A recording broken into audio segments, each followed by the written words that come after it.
Guys, so I told you we were going to go into some equipment on what it is I use, how I go about setting things up, and keep in mind that I'm going to got some notes here just to kind of keep me on track. So if you see me kind of looking down, that's what I'm doing. We need to understand that the equipment that we're using is going to be tailored for combatives. This is going to be different than if you're practicing something like small unit tactics, or if you're practicing even CQB, where maybe the distances will be greater. We are focused on that close combat. We're focused on that situation where we're actually going to put hands on another individual or have them put hands on us while we're trying to access our weapon, while we're trying to stop their weapon, things like this. These are the types of things that we're focused on, and it's going to be different. The equipment that you use is going to be different because there are some benefits to other systems that are out there.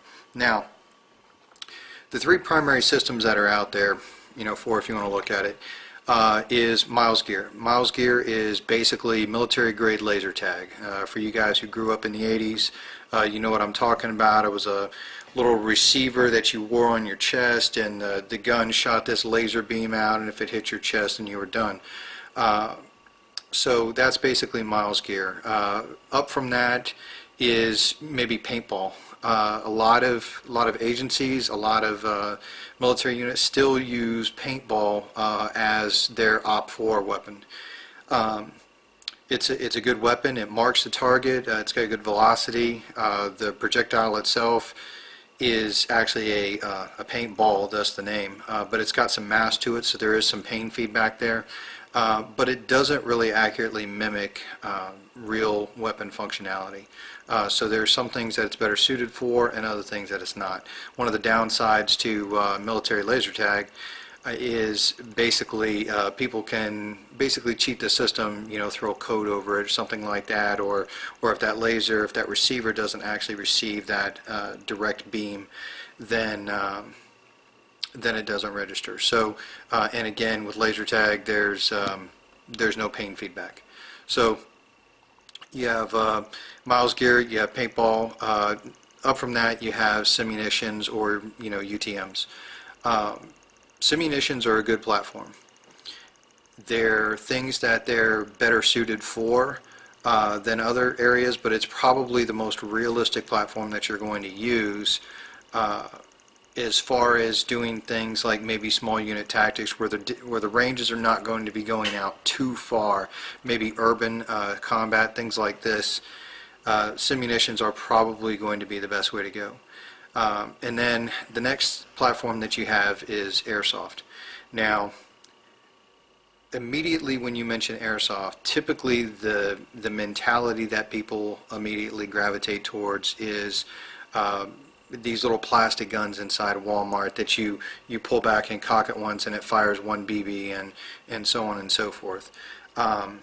That's not the kind of airsoft that I'm talking about. The kind of airsoft that I'm talking about is stuff that is actually being designed and produced for military and law enforcement units.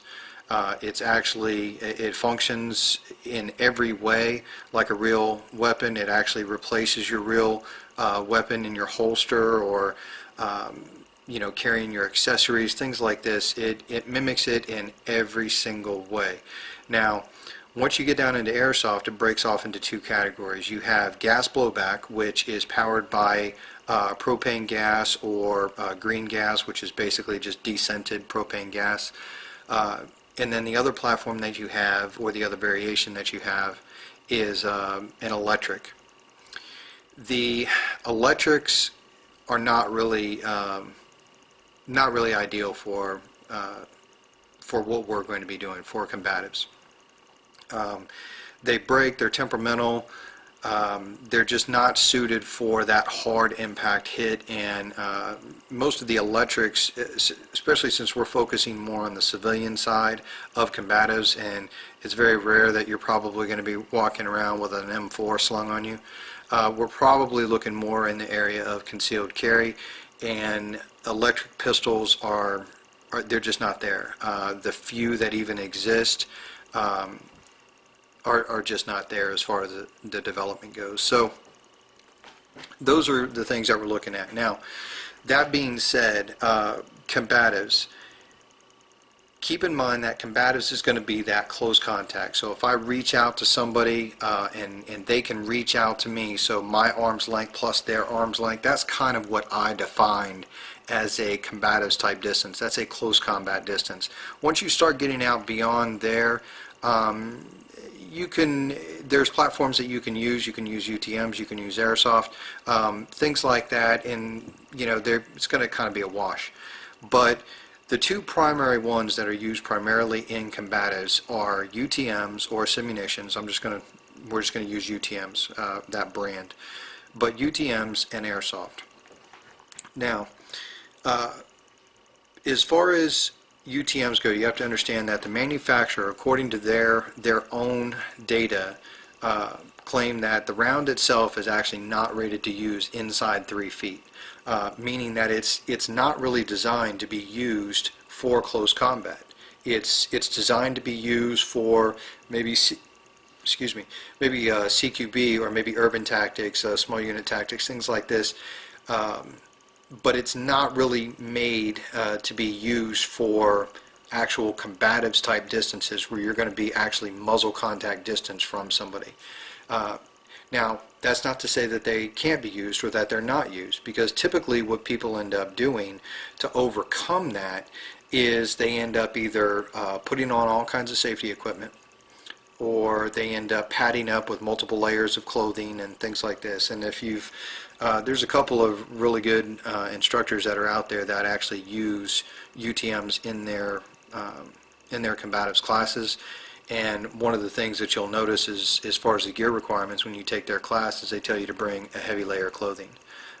And this is the reason for it, is because the UTMs themselves are not designed to be used at that kind of close contact. So the FPS of the UTM rounds are, I'm just going to use like 9mm variant, it's about 335 feet per second, versus maybe some of the airsoft, which is anywhere between maybe 300 and 400. So by and large, the FPS of the round, the muzzle velocity, is about the same. It's really not going to be that much difference. But what makes the airsoft safer than the UTMs is not the muzzle velocity itself, it's actually the mass of the projectile. Now, some of you guys who go out there and maybe you participate in airsoft, you guys are familiar that the BBs are actually sold in different weights. So you have like 0.12 grams, which are these little cheap plastic things that you buy at Walmart, but they can go all the way up to like match grade 0.7 grams and I think even higher. But the idea is that you have different weights, and these different weights are tuned to your gun, so it actually makes a difference which ones you use, and we'll talk about that a little bit more when we start talking about functionality. But even the heaviest rounds do not even reach the same mass of the projectile of a UTM. That projectile of the UTM actually weighs a great deal more, even though it's moving the same velocity, and that's what causes potential injury. So keep in mind that kinetic energy is basically calculated by mass times velocity squared, and basically the mass of the round times the velocity that it's moving, that muzzle muzzle velocity squared, is going to give you that kinetic energy, and that number is really what you're looking at. So when you're talking about an airsoft BB, you're talking about something that is very small and is very light, and as a result of that, it won't even penetrate a t-shirt.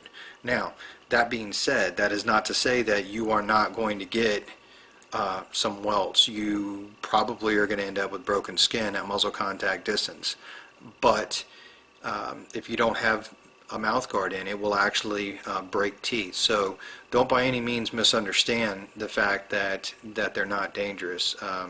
They are. You still need to take the proper precautions and use the proper equipment, but with an airsoft you can actually go muzzle contact distance and